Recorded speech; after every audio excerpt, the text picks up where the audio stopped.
Ինչ արձանագրումներ կան այս դատական նիստում։ Դատական նիստի այսօրվա ընթացքը վերաբերում էր դիմող ուժերի կողմից իրենց, այսպես ասած, բացման խոսքերով հանդես գալուն։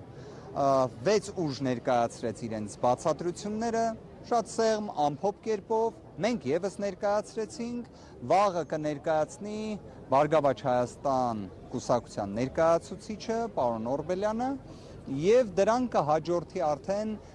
պատասխանողի բացատրությունը, հարակից պատասխանողների, երրորդ անձի, որին կհաջորդի արդեն հարց ու պատասխանը։ Ճիշտն ասած, կազմակերպչական իմաստով մեր դիրքորոշումն էր, որ ճիշտ կլիներ հարց ու պատասխանը անմիջապես հաջորդեր բացատրությունների ներկայացմանը։ Դա ավելի դինամիկ է դարձնում գործընթացը եւ ավելի նաեւ յուրաքանչյուր հարցի վերաբերյալ քննարկման սպառում ենք ունենում։ Բայց դա տեղի չունեցավ։ Ինչ վերաբերում է Սահմանադրական դատարանի այսօրվա գործողություններին,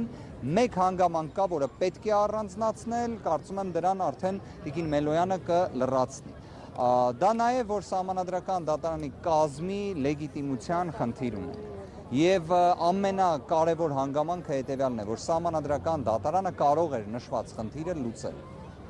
Այսինքն Սահմանադրական դատարանը գիտակցելով նշված խնդիրը, որտեղ հենց Սահմանադրական դատարանը ինքը բարձրաձայնել էր նշված հարցը։ Սահմանադրական դատարանի կոնկրետ դատավոր խոսել էր այդ խնդրի մասին, բայց այն հանգուցալուծում չէր ստացել։ Այսօր մենք վերստին նշված հարցը ներկայացրեցինք, լրացուցիչ հիմքեր, հիմնավորումներ ներկայացրեցինք, բայց Սահմանադրական դատարանը դրան արձագանք չտվեց, դրանով իսկ որոշակի իմաստով հենց իր լեգիտիմության, կազմի լեգիտիմության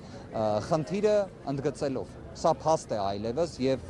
սրանից խուսափում որպես այդպեսին ես չեմ պատկերացնում։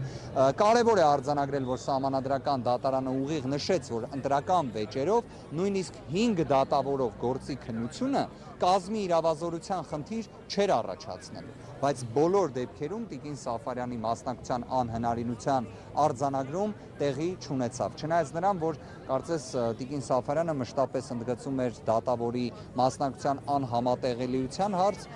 դա մասնակցության անհնարինություն է Սահմանադրական դատարանի մասին Սահմանադրական օրենքի։ Պարոն Վարդանյան, այս կոնտեքստում, եթե Սեդա Սաֆարյանի անհնարինությունը չեն դիտարկել, Արտակ Զեյնալյանի եւ Վլադիմիր Վարդանյանին էլ կարող էին չդիտարկել, ինչ տարբերություն։ Շատ տրամաբանական հարց եք տալիս։ Իդեպ, գիտեք պատճառը որն է եղել, ինչի համար պարոն Վարդանյանի եւ պարոն Զեյնալյանի մասնակցության անհնարինությունը արձանագրվել է։ Չէ, իդեպ իրենց պատճառաբանումը հետեւյալն էր, ասում էին, որ եթե դա չանենք, կազմի լեգիտիմության խնդիր կարող է առաջանալ, այսինքն նման կարծիք կարող է առաջանալ, բայց նույն խնդիրը կար Տիկին Սաֆարյանի դեպքում, բայց բոլոր դեպքերում դա չարեցին։ Տիկին Մելոյան, որ խնդրեմ դուք շարունակեք մի քանի շեշտադրումների հետ կապված Տիկին Մելոյանը շարունակեք։ Հարգելի